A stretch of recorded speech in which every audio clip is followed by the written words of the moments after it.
Kegiatan rutin Asa adalah mencuci lalu menjemur pakaian. Ini pekerjaan biasa, tapi Asa sangat menyukainya karena tidak banyak ketegangan di area ini. Mungkin karena majikan jarang kesini kecuali Nyonya Wardah. "Mbak, kapan-kapan aku diajak keluar lagi ya," kata Rike. Dia memang jarang dan hampir tidak pernah menggunakan jam malamnya. Sangat disayangkan, tapi buat Rike itu tidak masalah. Dia yang datang dari kampung tidak terbiasa dengan hiruk-pikuk kota. Tapi sejak diajak keluar malam kemarin, Rike jadi ingin jalan-jalan lagi. Apalagi Rike yang hanya sampai lulusan SD sudah bekerja di sini sejak umur 13 tahun. Sekarang dia mulai beranjak ke 15 tahun. Meskipun masuk ke rumah ini masih muda, dia pegawai yang sangat rajin dan tidak macam-macam. Pekerjaannya diselesaikan dengan baik. Makanya Nyonya Wardah sangat menyukai Rike yang masih muda dan tipe orang pekerja keras. Walaupun dikasih cuti buat pulang, Rike tidak pulang kampung. Alasannya sih karena di rumah terlalu ramai. Adiknya yang banyak, ada 3, tapi dia sering kirim uang buat keluarganya. Berhubung keterbatasan biaya, makanya dia sampai putus sekolah. Dan beruntunglah bisa bekerja di sini karena bisa menyekolahkan adik-adiknya. Rike juga sudah mampu merenovasi rumah jadi lebih layak. Yang awalnya hanya bambu sekarang sudah gedung. "Kalau keluar sama Mbak Asa pasti boleh sama Bi Sumi," kata Rike sudah membayangkan akan jalan-jalan lagi. "Iya, kapan-kapan kita keluar jalan-jalan bareng. Kamu mau ketemu cowok tah?" "Enggak, bukan." Rike jadi panik ditanya begitu. Asa terkekeh. Rupanya Rike sedikit polos soal laki-laki. "Lalu kalau Asa, apa sudah ahli ya soal laki-laki?" "Sama, Asa juga tidak ahli soal laki-laki. Dia pernah dibohongi awalnya laki-laki itu mendekati, layaknya orang lagi PDKT-an. Setelah Asa sedikit mulai suka, tuh laki-laki malah kabur, membuat kesal Asa. Asa tersenyum ingat kejadian itu, merasa bodoh dibohongi sama itu cowok. Di lantai 2, ada 2 kamar yang sama-sama mempunyai jendela besar, yaitu kamar tuan muda dan satunya milik nona muda yang tinggal di asrama sekolah. Hanya saja jendela milik nona muda tidak lurus menghadap tempat Asa biasa menjemur.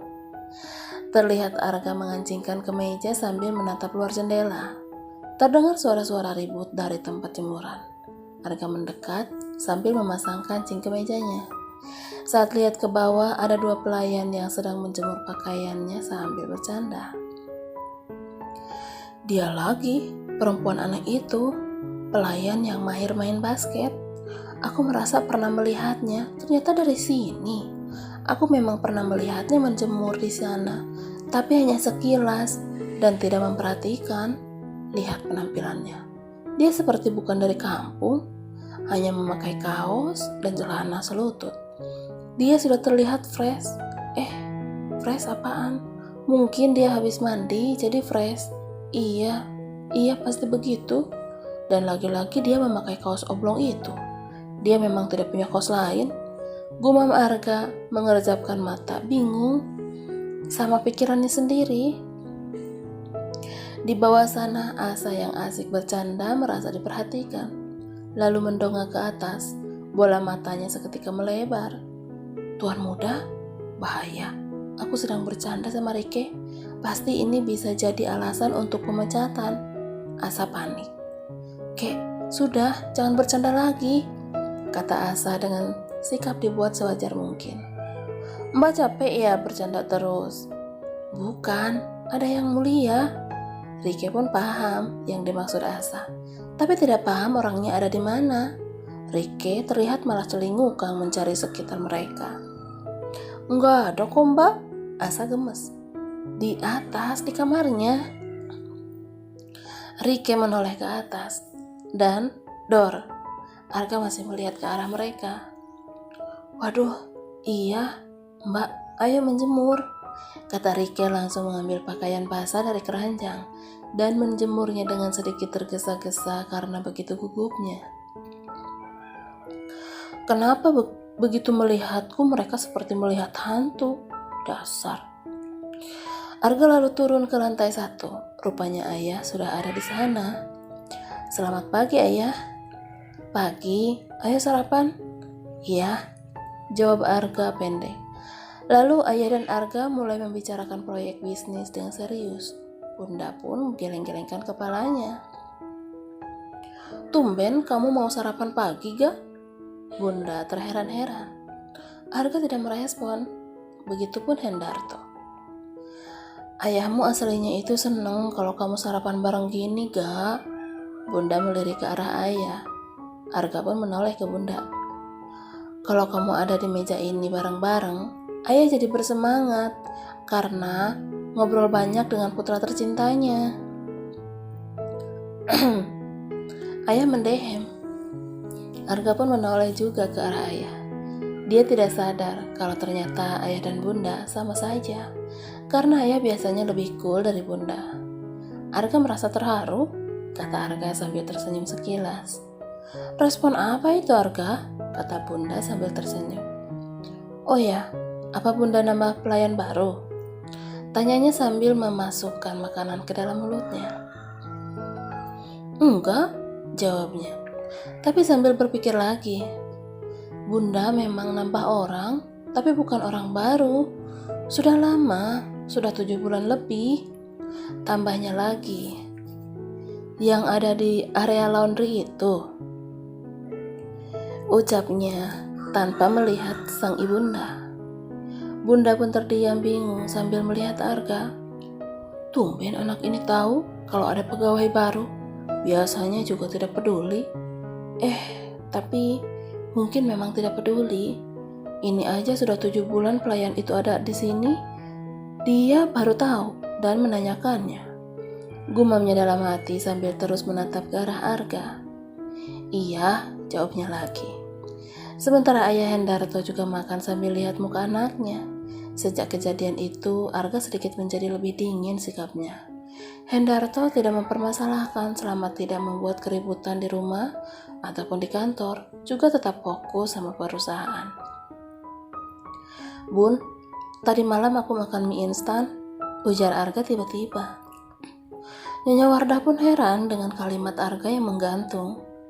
Bisumi yang ada di meja dapur menegang. Ada apa gerangan tadi malam? Soalnya yang membuatkan mie bukan beliau. Apa Asa telah membuat kesalahan? Pikirnya. Kenapa? Tanya Bunda. Enak, jawab Arga datar sambil tetap mengunyah makanan.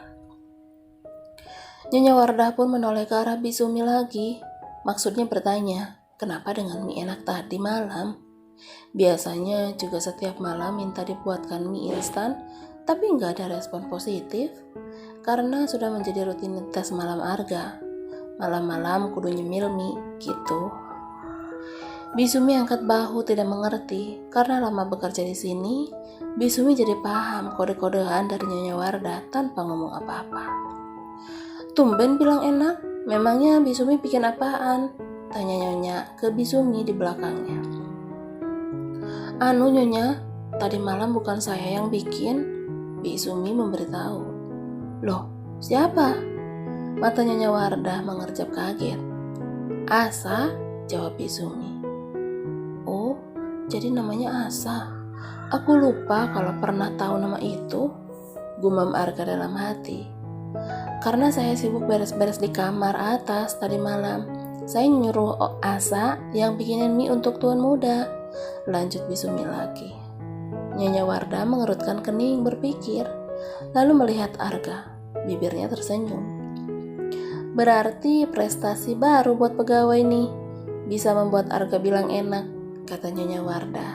Sedikit meledek putranya, karena biasanya Arga tidak pernah berkomentar apa-apa soal makanan yang dimakannya. Dia jarang menunjukkan emosi senang berlebihan ataupun sedih berlebihan, kecuali soal kejadian itu lagi. Mendengar ucapan bundanya, Arga tidak bereaksi. Dia meneguk minumannya. Pindahkan ke dapur aja dia, kata Hendarto yang juga menyelesaikan sarapannya. Bagus, timpal Arka datar. Lalu dia berdiri karena sudah menyelesaikan makanannya. Dan sekarang waktunya berangkat kerja. Nyonya Wardah tersenyum melihat Ayah dan Arka. Mereka berdua seperti sudah janjian saja, kompak. Dia pun girang melihat kekompakan ayah dan anak itu. Oke, karena potnya 2 orang dari 3 orang ini, jadi Asa bakal jadi pindah ke dapur sini. Bi, kalau Asa sudah selesai pekerjaannya, suruh menghadap saya, perintahnya sambil tersenyum. Baik Nyonya, Bibi manggut.